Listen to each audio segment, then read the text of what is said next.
আজিৰ পৰা 4 দিনীয়া কাৰ্যসূচীৰে আৰম্ভ সোণাগড় নৱম বাৰ্ষিক পথাৰ নাটমেলা।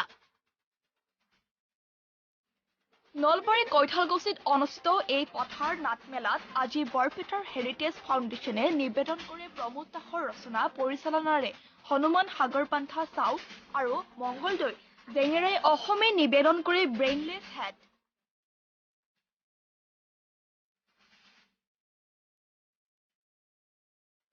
অহাকালি নলবাৰী নাট্য চৰ্চাই নিবেদন কৰিব হিতেশ ডেকাৰ ৰচনা কিশোৰ চক্ৰৱৰ্তী পৰিচালনাৰে দুখ স্বপ্ন আৰু প্ৰজন্মই নিবেদন কৰিব দীপ খাইলুৰ ৰচনা আৰু কিশোৰ চক্ৰৱৰ্তীৰ পৰিচালনাৰে নিংনি।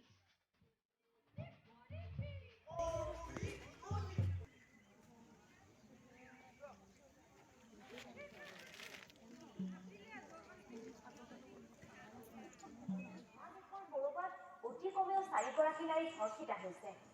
অতি কমেও এগৰাকী নাৰীক যৌতুকৰ বাবে জ্বলাই দিয়া হৈছে, নতুবা হত্যা কৰা হৈছে। এই জীয়াৰী বোৱাৰী আপোনালোকৰ নলবাৰীৰ পৰা ফুল আহমেদৰ ৰিপৰ্ট NL অসম লাইভ।